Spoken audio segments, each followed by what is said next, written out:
Abang Bakar, perlahan-lahan sikit. Dah lama saya tak macam nih. Kak Zainab, abang pun dah tak tahan nih. Akak tahu tak betapa seksanya abang menahan perasaan selama nih? Kalau macam tuh, jangan ditahan lagi. Malam nih, anggap saja saya nih perempuan abang. Kak Zainab, betul ke akak tak apa-apa dengan semua nih? Umur dah macam nih, apalagi yang nak dimalukan? Lagipun, ini yang kita berdua mahukan, kan?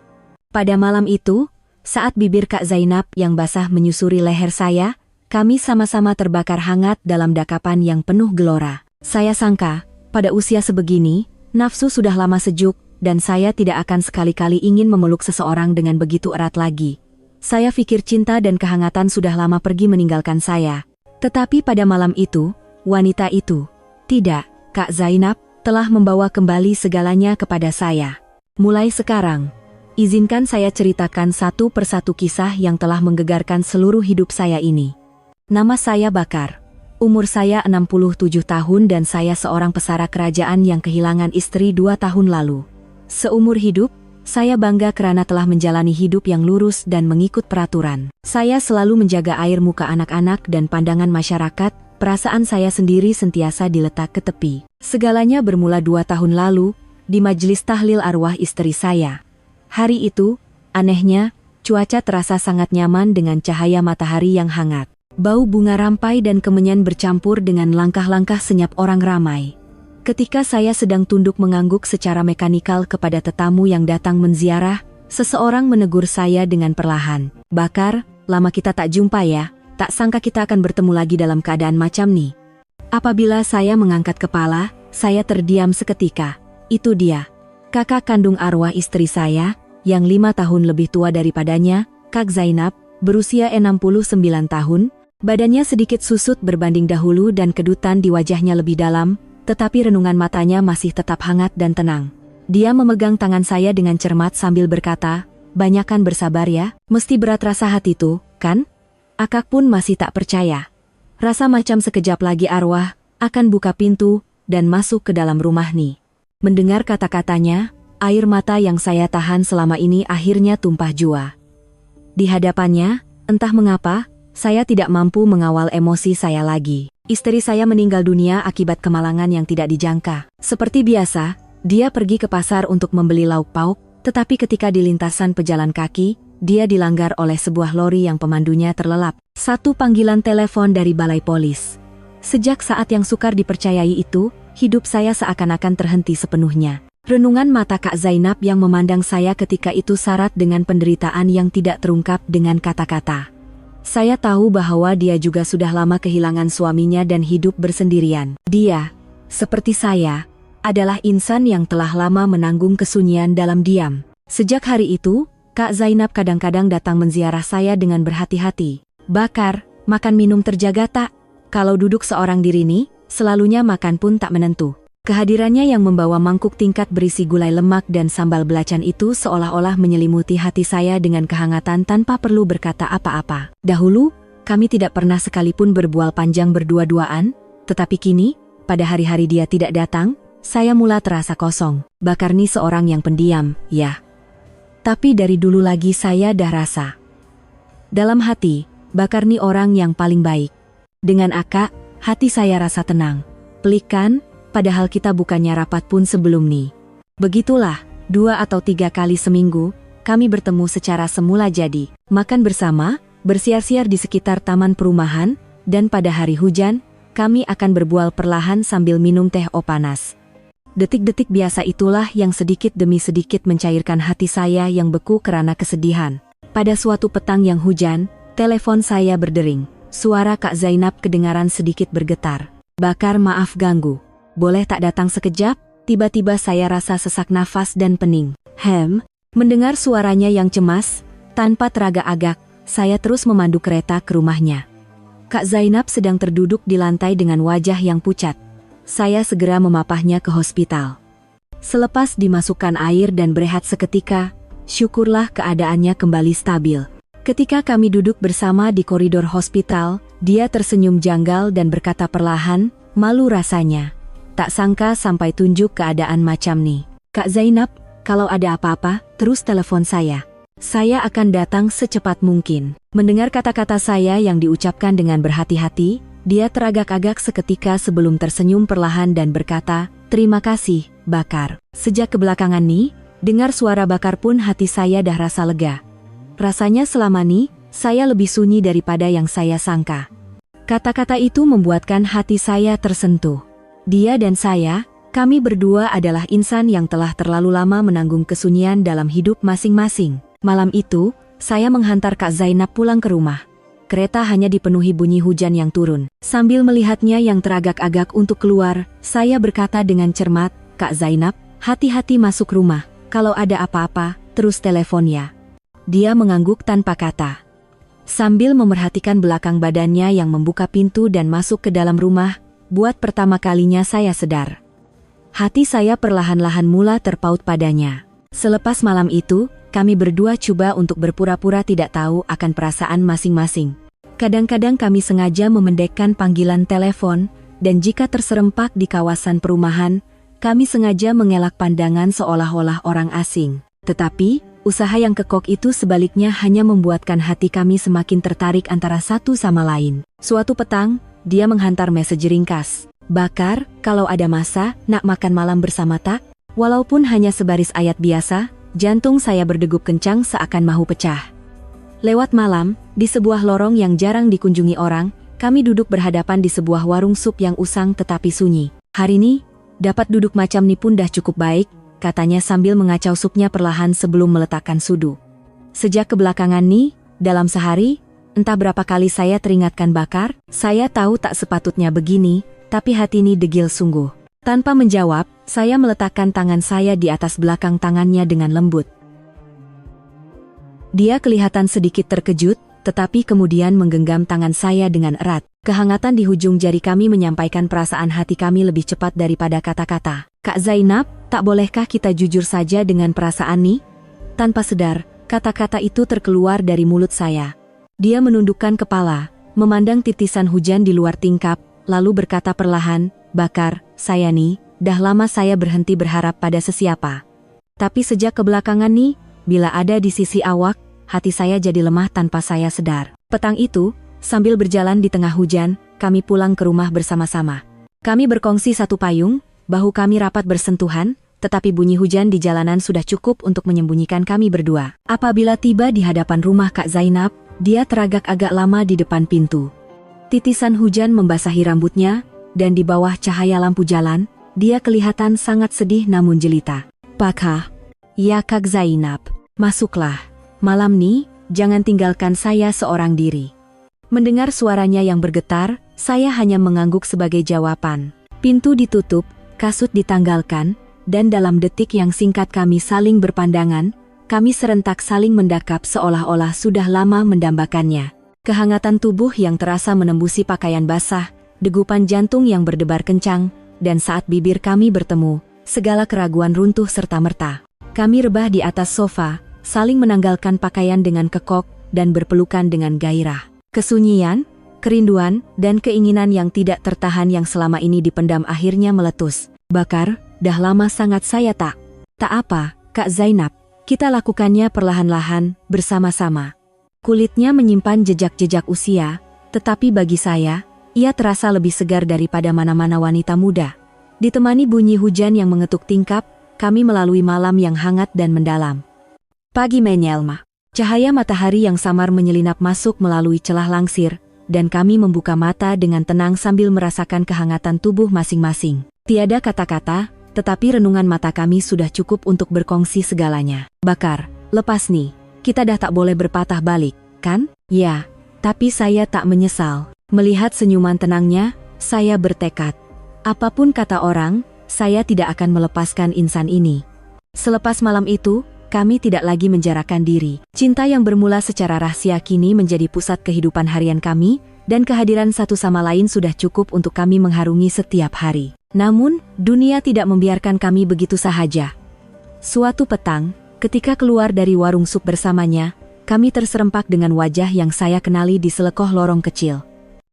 Pak Cig Bakar, buat apa malam-malam nih?" Mendengar suara yang ramah itu, saya mengangkat kepala dan secara nalurinya berasa waspada. "Puan Mira, seorang petugas di pusat komuniti taman. Dia pernah beberapa kali coba mendekati saya secara aktif, tetapi saya sentiasa menjaga batas. Saja, ambil angin, jawab saya sambil tersenyum, tetapi Puan Mira mengecilkan matanya dan menjeling ke arah belakang kami. Dalam pandangannya, cahaya dari rumah Kak Zainab kelihatan samar-samar. Tanpa berkata apa-apa, dia tersenyum penuh makna dan berkata, "Sejak kebelakangan nih, Pak Cik Bakar nampak berseri-seri ya. Ada benda baik jadi ke?" Orang taman pun berbisik-bisik kata Pak Cik nampak gembira sekarang. Mendengar itu, saya hanya menjawab sepatah dua dan segera beredar, tetapi renungan matanya di belakang saya terasa seperti peluh dingin yang mengalir. Beberapa hari kemudian, suasana aneh mula tersebar. Ketika saya dan Kak Zainab pulang dari membeli barang di pasar raya, saya terdengar bisikan dari belakang. Diorang tuh memang ada hubungan ke? Adik ipar baru meninggal tak sampai berapa lama, takkan dah jadi macam tuh? Manusia zaman sekarang mana ada rasa malu. Pandangan mereka begitu tajam, dan senyuman mereka sinis. Pusat komuniti, surau, lorong pasar. Kemana sahaja kami pergi, kami merasakan ada mata yang memerhati. Kabar angin itu tersebar lebih cepat daripada yang dijangka, dan ia berubah menjadi bentuk yang sangat kotor. Dengar cerita, sebelum istri dia meninggal lagi di orang dak ada hubungan. Entah-entah berkomplot nak bolot duit insurans. Mungkin dari dulu lagi dia lebih sukakan si kakak berbanding si adik. Cerita-cerita tidak masuk akal yang membuat darah saya menyerap itu tersebar dari mulut ke mulut, menekan kami. Kak Zainab semakin kurang bercakap, dan setiap kali melintasi depan rumah, dia akan menutup langsir dan mengintai keluar dengan berhati-hati. Suatu malam, dia bertanya perlahan, "Bakar, adakah kita dah buat salah?" Saya tidak dapat menjawab. Kami tidak menyakiti sesiapapun, kami hanya bertemu dalam kesunyian masing-masing.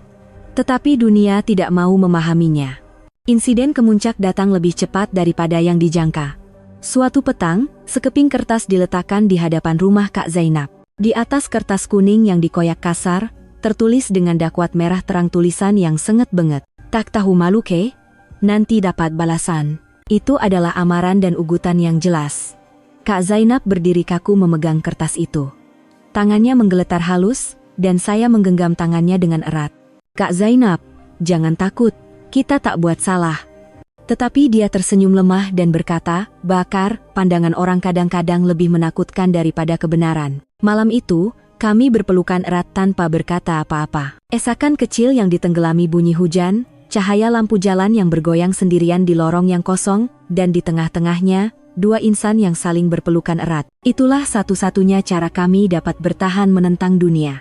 Sejak hari itu, kami lebih berhati-hati agar tidak dilihat orang. Apabila ke pasar, kami pergi pada waktu yang berbeza. Di kawasan perumahan, kami berjalan berjauhan. Panggilan telepon hanya dibuat lewat malam apabila tiada siapa, dan message pun hanya ringkas sahaja.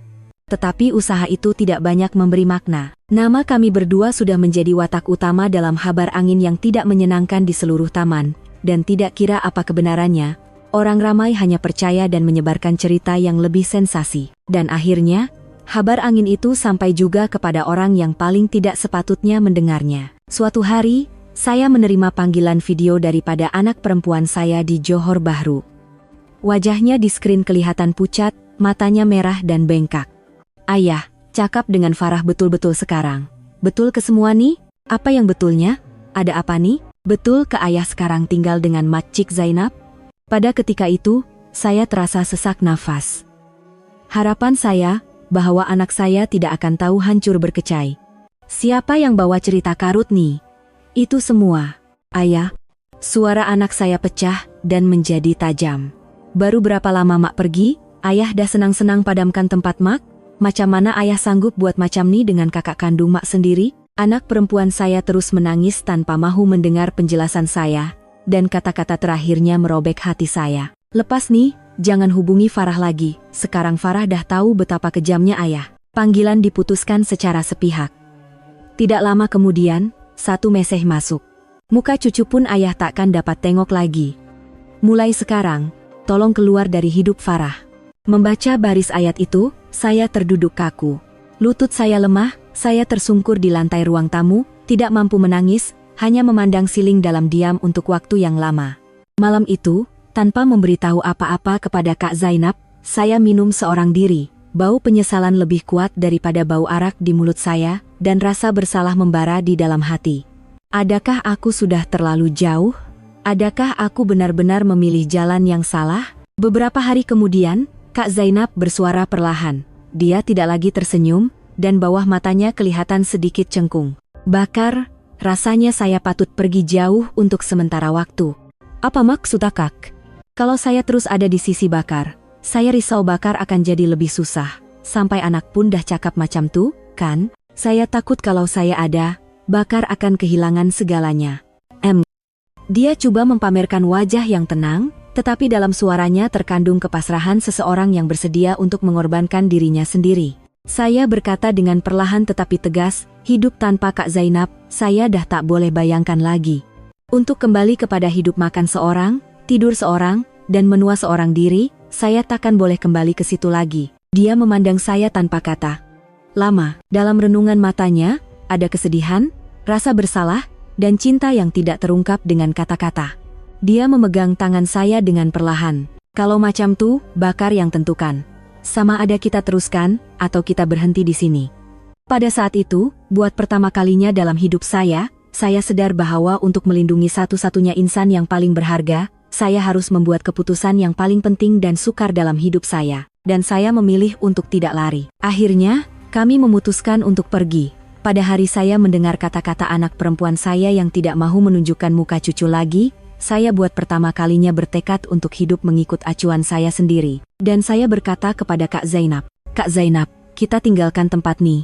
Kita pergi ke tempat yang tiada siapa kenal kita. Hidup tanpa perlu menjaga pandangan sesiapa. Saya dah tak nak menyorok lagi. Dia memandang saya tanpa berkata apa-apa. Dalam renungan matanya, ada rasa lega yang lebih besar daripada rasa terkejut. Bakar, sebenarnya itulah yang saya nak dengar. Saya asyik tunggu seseorang pegang tangan saya dan ajak saya pergi bersama. Kami meninggalkan Kuala Lumpur. Entah apalagi agaknya fitnah yang disebarkan oleh beberapa jiran yang melihat lori pindah barang kami dari jauh, tetapi kini ia tidak lagi penting. Barang kami tidak banyak, beberapa helai pakaian, beberapa keping gambar, dan sepohon pasu bunga kecil yang Kak Zainab peluk erat kerana mahu membawanya bersama. Kehidupan baru kami bermula dengan senyap dan berhati-hati. Tempat kami menetap ialah Tanjung Malim, Perak. Sebuah pekan yang tenang terletak di antara Bukit Bukau dan sungai. Cahaya matahari masuk dengan lembut melalui tingkap ruang tamu, dan setiap pagi, kami dikejutkan dengan bunyi kicauan burung dan kokokan ayam. Jiran-jiran tidak begitu mengambil peduli tentang kami. Mereka tidak bertanya siapa kami atau dari mana kami datang. Malah, jika terserempak di kedai runcit, mereka hanya akan tersenyum dan berkata, "Orang KL ya? Sini udaranya bagus, kan?" Kami suka keadaan itu. Tiada siapa yang tahu masa lalu kami, dan tiada siapa yang bercakap di belakang tentang cinta kami. Setiap pagi, kami duduk di pangkin di halaman rumah sambil minum kopi dan mendengar radio. Waktu tengah hari, kami makan nasi bersama gulai dan pada waktu petang, kami duduk di kerusi lama, menikmati cahaya matahari dan kadang-kadang terlelap bersama. Kadang-kadang, saya melihat telepon pintar lama saya, terfikir untuk menghantar mesej kepada anak perempuan saya, tetapi kemudian saya mematikan skrin dan meletakkannya kembali. Rindu itu pun semakin pudar. Suatu hari, Kak Zainab bertanya kepada saya, "Bakar, hidup macam nih, tak bosan ke?" Saya tersenyum dan menjawab, "Bosan tuh ada." Tapi dalam kebosanan inilah, buat pertama kalinya hati saya rasa tenang. Baru saya sadar betapa hangatnya perasaan bila ada seseorang di sisi. Dia mengangguk tanpa kata. Kemudian, dia memetik sekuntum bunga liar kecil yang mekar di halaman dan meletakkannya di tangan saya. Ini tanda terima kasih saya untuk hari ini. Esok dan lusa, saya akan bagi sebanyak yang saya mampu. Tangannya kecil dan berkedut, tetapi hati yang terkandung di dalamnya lebih kuat dan hangat daripada mana-mana orang muda. Malam itu, kami mengoyakkan kalender di dinding dan berkata, "Bagi kita, inilah permulaan yang sebenar." Itu bukan sekadar kata-kata pujukan. Ia benar-benar terasa seperti musim baru dalam hidup kami telah bermula. Sudah setahun kami berpindah ke Tanjung Malim. Kini, jika kami pergi ke pasar, tauke kedai langganan kami akan tersenyum dan berkata, "Pak Cik, Mak Cik, hari ini datang bersama lagi ya?" Pada hari hujan, Mak Cik Yah jiran sebelah akan menghantar jemput-jemput pisang, dan kami pula akan berkongsi lauk gulai yang kami masak. Kak Zainab kini mula mengikuti kelas membuat tembikar. Melihat wajahnya yang tersenyum sambil membentuk cawan kecil dan menyentuh tanah liat membuatkan saya terbayang bagaimana rupanya semasa muda dahulu. Saya pula membina sebuah pangkin kecil di halaman, dan di atasnya, saya akan memasang radio, membaca buku, atau menghabiskan hari sambil dia menghidangkan teh dalam cawan buatannya sendiri. Kadang-kadang, teringat juga kehidupan sebelum berpindah ke sini. Anak perempuan, cucu, hingar-bingar bandar yang sudah biasa. Tetapi anehnya, tiada sedikit pun rasa sesal. Yang tinggal hanyalah perasaan seperti bertanya kabar, apa kabar agaknya mereka, sebelum tidur. Suatu petang, ketika matahari terbenam dan angin bertiup sepoi-sepoi bahasa, kami duduk bersebelahan di pangkin halaman. Senja memerah di sebalik bukit, dan Kak Zainab memegang cawan teh kecilnya dengan kedua-dua belah tangan sambil berkata perlahan, "Bakar, rasanya inilah waktu yang paling tenang dalam hidup saya. Masa muda dulu, saya sibuk menjaga orang. Lepas itu, saya sibuk untuk teruskan hidup seorang diri. Tapi sekarang, baru saya rasa macam saya hidup sebagai seorang manusia." Saya mengangguk dan menggenggam tangannya dengan lembut. Saya pun sama. Dengan adanya Kak Zainab di sisi, saya rasa yang saya ini masih lagi diperlukan oleh seseorang. Dia tersenyum dan menyandarkan kepalanya di bahu saya. Kami duduk begitu tanpa kata. Burung-burung berkicauan, angin petang bertiup, dan dunia seolah-olah telah melupakan kami sepenuhnya. Dalam kesunyian itu, kami sebaliknya dapat merasa lebih banyak perkara. Kehangatan di hujung jari, ketenangan di dalam hati, dan cinta yang senyap tetapi kukuh antara satu sama lain. Mungkin ada yang akan bertanya kepada saya, umur dah macam tuh, ada hati lagi nak bercinta? Tetapi saya ingin katakan, dalam cinta, usia tidak pernah penting. Dan bunga yang mekar lewat itu selalunya lebih wangi dan tahan lama.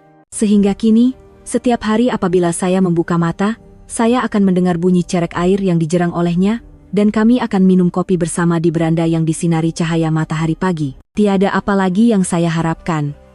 Rasanya, cukuplah jika dikatakan saya telah menjalani kehidupan yang baik, bukan? Dan kepada Anda semua, jika ada di antara Anda yang sedang menonton video ini, dan sedang menanggung waktu yang sunyi dan buntu, ada sesuatu yang ingin saya sampaikan. Belum terlambat lagi. Perkara yang paling penting di dunia ini hanyalah kebahagiaan Anda sendiri, dan tiada siapa di dunia ini yang boleh menggantikan kebahagiaan Anda. Bagi mereka yang berani membuat pilihan, hari untuk tersenyum semula pasti akan tiba. Saya dengan tulus ikhlas mendoakan agar kehidupan Anda semua dipenuhi dengan kebahagiaan.